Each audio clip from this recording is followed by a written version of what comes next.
Howdy, howdy, it's Rodfather 916. What's up with your boy, Chris Brown? Just turned 34. He's going in that boys to men, but he's getting stuck somewhere in the middle. I don't think he's got it to the men part. Let me break it down, the story from TMZ. There was a party him and Usher are supposed to perform. He wanted to talk to singer-actress Teyana Taylor. She was sitting on a bench and she was just ignoring him. He was trying to talk to her, but, she wasn't feeling him. Maybe he'd had too much to drink. We don't know. Just guessing at this point. This took place early, or late in Las Vegas. And at one point, he got annoyed because she was ignoring him. And Taylor, Usher, being the man he is, he tried to break him up. And next thing you know, a few minutes later, Chris jumped on him.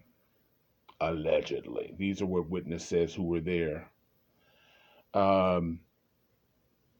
Witnesses say who were present for this tells us that they saw Usher go behind a string of charter buses that were parked in the back where Chris and his crew was at. We're told a short time later, Usher appeared with what was to be a bloody nose. Nobody knows he went to the hospital, but no one is saying anything at this point. Now, Usher and Chris Brown are like friends, supposedly. But you wonder at some point, when is he going to grow up? And why is he still directing his anger after women? It's like, listen, I'm older than old. How you doing? When she says nothing or whoever I'm talking to, he says nothing, that means I need to keep it moving. I don't need to get in your face and go, how come you're not talking to me? What's the problem? I'm talking to you. How come you're not talking to me? How come you're not talking to me? How come you're not talking to me? How come you're not talking to me? How come you're not talking to me? Chris Brown, mature men know how to walk away. Children get annoyed. How dare she? But your reputation, you're going to see one day. I'm going to tell you a little story here. One day, Chris Brown will run into the wrong person. When the Rodfather was young, I had a black mother. I don't know if you could guess, but I had a black mother. I also incredibly big. By the time I was in kindergarten, I was like 5 feet tall. By the time when I was in 4th grade, I was almost as tall as the teachers, but I was timid. Big guy, timid. And the bullies would come out of the way to terrorize me. And one chased me home, and my mother was infuriated, and you know what the black mom gonna say is like, don't you let that person run you home. If you don't stop and fight him, I'm gonna whoop you fill in the blank.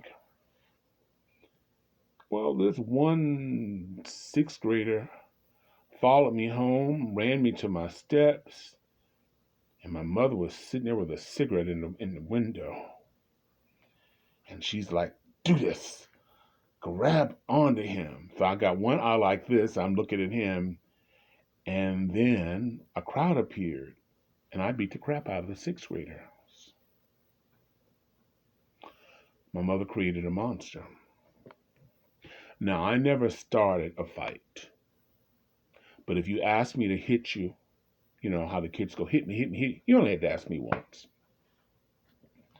And so elementary school, I was king of the school.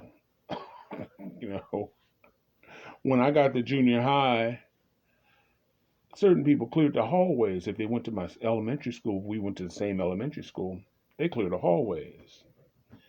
And then one day, somewhere during the school year, this little white kid, 7th grade we're talking about, barely weighed 100 pounds, bumped into me. And I was going to treat him like a kite. I was going to fold him up and just send him sailing across the schoolyard. But he got back in my face. Well, to my belly button. And so crowd appeared, and there's honor. And I swung and I missed him, and he hit me 3 or 4 times in the stomach. And I tried to grab him, and he was over here, and he hit me 4 or 5 times. And this kept on until I got tired. I don't know if he felt pity on me or I got tired. I think it was a combination of both. But I had to look at the crowd. And when you're a kid, you want the whole school to move away or at least be transferred. Everybody was in the hallway that day at fourth period should be transferred to another school, mandatory. And the school can't be connected to friends, so because my reputation. But it made me humble. Who knows? I kept fighting. I did keep fighting through school, but not much. Um, but it took me down a couple of pegs. I wonder if Chris Rock and some other people, because Chris Rock is going to come up against a woman who either knows martial arts or he's going to come into a woman who's got a whole lot of big men friends, maybe big as a Rodfather, and he's not going to see it coming. I hate that. I hate that. But at one point, he's got to be brought down a peg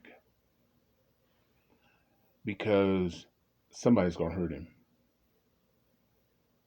You learn that as you get older. You hear people going, "Dana, keep your name out of my mouth." Well, you know what? You have no control over that. You're going to be fighting the rest of your life. You're going to be fighting the rest of your life. You can't talk about who can control that. Mature people go, so what? They're talking about me. That means I'm spending a lot of time. I'm important to that person. Because I'm not spending a lot of time worrying about people, what they got to say to me. They're going to say what they're going to say. At the end of the day, I have no control over it. And when you just a little logic, at a little bit going, what are they doing to me? Those people who want to believe are going to believe whatever anybody says. They don't like me. They don't like you. So they're willing to hear anything. But what are you going to do? So Chris Brown, man, it'd been another thing if it was over you combating with a man, which I don't recommend either. Because again, you'd be surprised where it comes from. You may have a 7-year-old seventh grader who weighs less than 100 pounds who beat your ass in front of a group at the school. Anyway, this is the Rod Father wishing you love, joy, and happiness. Love, joy, peace, and happiness. Meanwhile, take care. Thanks for watching.